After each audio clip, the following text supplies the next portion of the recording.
Hey, it's Joy. I've got big feelings about little things, and I want to talk about it. Oh yeah, I'm mad about it. And the fact that everyone else is not up in arms about it is a big part of the problem. Oh, I bawled my eyes out, like I always do. It was the sweetest thing. Oh, it was the cutest thing. It was the funniest thing. Thanks for being here. Let's go. Hey, thanks so much for being here. My name is Joy. I have really big feelings about very little things. To be honest, I have big feelings about war and famine and the patriarchy, but I just probably will get into the patriarchy quite a bit, so be prepared for that. But it's the day-to-day ins and outs that I just love connecting with people about. My emotions are happy, excited, angry, nostalgia, anxiety. I've got them all, guys. I've got them all. It's so nice to meet you. What I hate about not meeting you in person is I learn a lot about you based on how you react to meeting me. So if you have a name that has a song associated with it, you kind of know what I mean. Now, granted, I think most people that have a song associated with them probably hear the same song over and over and over again. I think if I met whenever I meet a Caroline, I always think in the back of my mind, Sweet Caroline. And what a great song. That would be an ideal song to have named after you. I've never met a Jolene, but I can't imagine a second song you would sing to a Jolene. But a Joy, now you've got quite a wide breadth there. So I learn about you based on what you sing to me. If you sing to me Joy to the World, I know that you celebrate Christmas. I kind of can guess whether you like it or not. If you sing to me, I got joy down in my heart, deep, deep down in my heart. Well, I know you went to Bible school. You may not have grown up in the church, but I know your mom dropped you off at least 1 week at the local Methodist church to have Bible school because she needed a break. It was the summer. When I was a kid, we were not scheduled week after week after week at every little camp. And what you hear in my voice right now is another feeling. It's jealousy. I wish they had podcast camp when I was a kid. I would have 100% been at podcast camp. 100% I would have been at podcast camp. I would have been at theater camp. I think they probably did have that. We just weren't connected enough to know about that. But I'm on a side note. So if I meet you and you sing to me, joy and pain, sunshine and rain, then I know you and we're like right here. We're 90s kiddos. And we vibing already. We're already vibing, okay? So I learn a lot about you based on how you meet me. Now, it's fun to have songs sung about you. When I was a kid, I'll be honest, the name kind of wore me out. You know, I didn't quite get it yet. And everybody said the same thing to me over and over again. Oh, it's a joy to meet you. And I was like, thank you. I hope so. My teachers would always say that to my parents, and they'd be like, oh, thank you so much. I didn't know back then to appreciate that. And I was little. I was young. I had no idea. As I got a little older into my adulthood, I started little glimpses of how it was nice, how it was like, okay, this is like kind of a fun name, actually. And I started noticing my name in Christmas lights, on Christmas ornaments, on Christmas anything, cards, everything. And I was like, well, that's kind of fun. I love Christmas. So that's kind of a little fun additive. Like, oh, okay. I can put something up in my house that says joy, and I'm not like egotistical. I mean, it's the season. It's the season. There's nothing I could do. I didn't do that. Baby Jesus did that. So we're all cool with that. But it is a lot of fun. And I will say I do get a little extra, like I've gotten gifts I wouldn't have gotten before. One of my favorite coffee mug of all time was bought for me at Christmas because my friend was like, this just reminded me of you and it has your name on it. And since it's my name, I'm allowed to have it all year. It's a delight. The big change came for me though when I was probably, I would say somewhere in my 20s. Even if it's not right, we're not going to get bogged down into those kind of details. But I went to Africa on a mission trip. And I had never been to Africa before. I was going, and the first guy that was going to be kind of our guide, kind of our central guy, named Peter. We landed, got on the bus, went to go meet him, got off the bus, shook his hand. Hi, nice to meet you.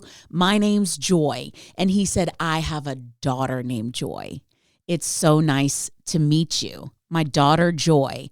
I'm Peter. I'm your father, Peter. And he told me very quickly that he and his wife, a few years back, had a few children, maybe 3 or 4 already, and were in a spot where they were in a tough financial situation. And his wife found out she was pregnant, and she did not feel like she had the bandwidth to deal with it. She knew they didn't have the money. She was stressed, trying to take care of the kids that she had, trying to figure out a way to get some more money. And she didn't tell him. She didn't tell him she got pregnant. She went to the local abortion clinic and signed her name on the sheet and sat there in the waiting room. And as he tells the story, she sat there and got convicted. Like, you shouldn't be here. You shouldn't be doing this. You shouldn't be doing this. At the very least, you have to tell your husband. But you shouldn't be doing this. You shouldn't be doing this. The Lord was telling her, hey, don't be doing this. Don't do this. So before her name got called, she ended up leaving. And she went home and she told her husband, and he said she felt so much shame for having gone there. She felt so guilty. And she told him, I'm pregnant. I'm so sorry. I went to the abortion clinic. I just don't think we can do it. I don't think we can do it. And he said, in that exact moment, he said, we are going to name this baby Joy, because she is a joy to the world and she is a blessing to us. And that way, not for the world to know, but for us to be reminded every time we say or write or hear her name, we will be reminded that she is a blessing from God. And they had that baby and they named her Joy. And from that moment on, I did a 180 on how I saw my name. And I see it now as a blessing that someone is constantly speaking joy over my life. You know, it's a lot to live up to. I'm not going to lie, but joy and happiness are not the same. And you can have joy in any circumstance. And that is constantly being spoken over me. When I'm getting called on at school, joy. What do you think the answer is? At the DMV, joy, it's your turn. Anywhere and everywhere I go, even in an email, joy, blah, blah, blah. That is speaking a blessing over my life. And I receive that. And I'm very grateful for it.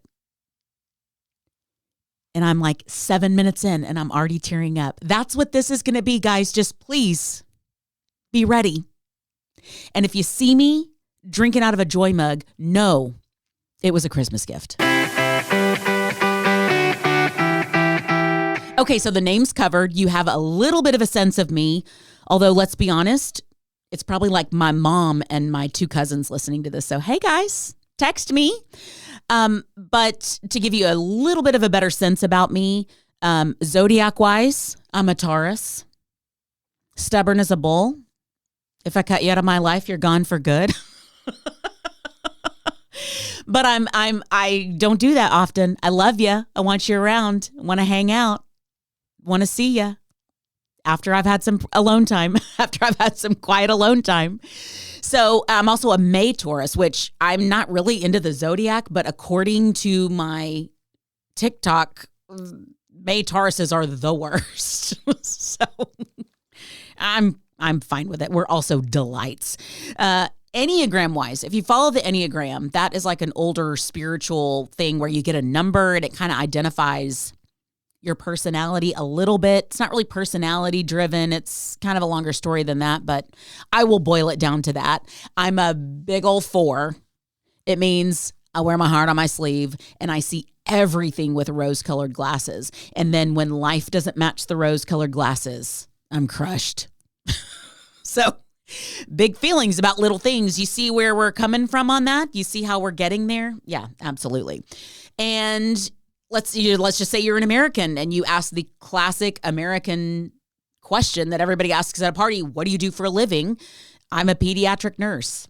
So yeah, I'm singing Baby Shark all day, and my YouTube algorithm is half whatever, learning how to make a healthy guacamole and queso that I actually like, and the other half is Paw Patrol. What can I put on my phone to get you to stop crying for 5 minutes? That's what that's what I'm doing. So, pediatric nurse, Enneagram 4, May Taurus, and my name is Joy.